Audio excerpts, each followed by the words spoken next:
Hello வணக்கம். இது உங்கள் சிவி ஜோன். ஸோ எல்லோரும் எப்படி இருக்கீங்க? இப்போ பார்த்தீங்கன்னா லைவில் வந்துட்டு கனி, ரம்யா, விஜய் பார்வதி 3 பேரும் வந்துட்டு பேசக்கூடிய விஷயங்கள் வருது.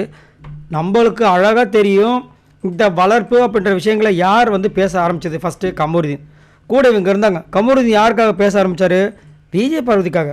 என்னென்னா விஜய் பார்வதிக்கு அடிபட்டு கண்ணு வீங்கி அழுதுட்டு இருப்பாங்க. அப்போ வந்துட்டு நம்ம விக்ரம் வந்துட்டு ஒரு மாதிரி மாக்கிங் பண்ணி டான்ஸ் ஆடி கலாச்சிருப்பார்.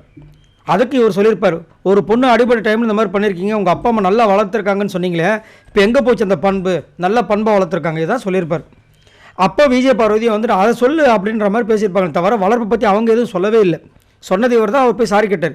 அதை வந்து விஜய் சேதுபதி என்ன சொல்லிட்டாரு, அவராவது சாரி கேட்டார், நீங்கள் சாரி கேட்கலாம். அவருக்கு சொல்லவே இல்லை. ஆனால் சொன்னதாக வந்து இவரு ஆரம்பிச்சிட்டார். இப்போ என்னென்னா இங்கே வந்துட்டு பேசிகிட்டு இருக்காங்க. ரம்யாவும் கனியும் வந்துட்டு பேசிகிட்டு இருக்கும்போது இந்த வளர்ப்பு மேட்ரு வருது. அப்போ வந்து நானும் வளர்ப்பு மேட்ரை சொன்னேன் அப்படின்னு விஜய் பார்வதி கேட்குறாங்க. ஆமாம் நீ தான் சொல்லிட்டு ரம்யா சொல்கிறாங்க. இல்லை நான் சொல்லலைன்னும் போது கனி இல்லை நீங்கள் தான் சொன்னீங்கன்னு சொல்லிட்டு அவங்களும் ஆரம்பிச்சிடறாங்க. ஆனால் நல்லா நம்ம நோட் பண்ணி பார்த்தா அவங்க கிடையாது. ஆக்சுவலாக ஆரம்பித்தது கமருதீன். அவர் வந்து சும்மா சாதாரணமாக சொல்ல, அது கரெக்டு தான். அவர் இந்த மாதிரி கேவலமாக நடந்தால் யாராக இருந்தாலும் இப்போ கூட பாருங்கள், காலையிலேருந்து ஒரு இடத்துல வந்துட்டு இவங்க ரம்யா தப்பு பண்ணிட்டாங்க, இடியாப்பம் வந்துட்டு வேஸ்ட்டாக போச்சு, அதுக்கு பிக் பாஸ் கிட்ட மன்னிப்பு கேட்குறாங்க. தண்ணியை கொண்டு தான் அவங்க வேஸ்ட் பண்ணாங்க. தண்ணிக்கு மட்டும் மரியாதை இல்லையா? தண்ணிக்காக வேஸ்ட் பண்ணதுக்கு போய் விஜய் பார்வதி கேமரா முன்னாடி மன்னிப்பு கேட்க சொல்லுங்கன்னு சொல்லிட்டு விக்ரம் தேவையில்லாமல் வந்து சுபிக்ஷா நோண்டுறாரு. அதேமாதிரி காலையில் என்ன சொல்கிறாரு, திவாகர் போனதுக்கு நீங்கள் தான் காரணம்னு சொல்லிட்டு தேவையில்லாமல் பழிய போடுறாரு. ஸோ இந்த மாதிரி விஷயங்கள் பண்ணும்போது யாருக்காக இருந்தாலும் கோவம் வரதானே செய்யும். அதனால் சொன்ன விஷயங்கள் தான் அது. இப்போ வந்து நீங்கள் தான் சொன்னீங்கன்னு விஜய் பார்வதி பார்த்தாங்க.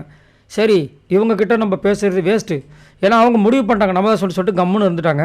ஆனால் நீங்கள் வளர்ப்பை பற்றி பேசிடக்கூடாது விஜய் பார்வதி அப்படின்றாங்க கனி. அவங்கள சரி ஓகே, இவங்க வந்து ஒரு இதில் போகிறாங்க. நான் கமருதிக்கிட்ட இதை தான் சொன்னேன். அவங்க சொல்கிறாங்க, நான் வந்துட்டு கமருதிக்கிட்ட என்ன சொன்னேன்னா, நீங்கள் விக்ரம என்ன வேணாலும் சொல்லுங்கள், கழுவி ஊற்றுங்க, என்ன வேணால் கலாச்சிக்கோங்க, ஆனால் வளர்ப்பை பற்றி ஏன் பேசுனீங்க அப்படி மாதிரி நான் சொன்னேன். அதே மாதிரி நீங்களும் பேசியிருக்கக்கூடாதுன்றாங்க. ரைட்ரா சொல்லுங்கள் அப்படின்ற மாதிரி இருந்துச்சு.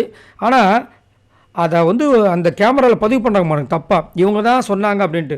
இப்போ நிறைய பேர் லைவ் பார்க்காம ஸ்ட்ரெயிட்டாக இதை பார்த்தாங்க வச்சுங்க, ஓ இப்போ வளர்ப்பை பற்றி கமருதீனுக்கு முன்னாடி விஜய் பார்வதி தான் பேசியிருக்காங்கன்னு சொல்லிட்டு அது ஒரு தப்பான இன்ஃபர்மேஷன் போகுமா இல்லையா? என்னத்தை சொல்ல. சரி, இதை பற்றி உங்களோட கருத்தை சொல்லுங்கள் பாய் நண்பர்களே.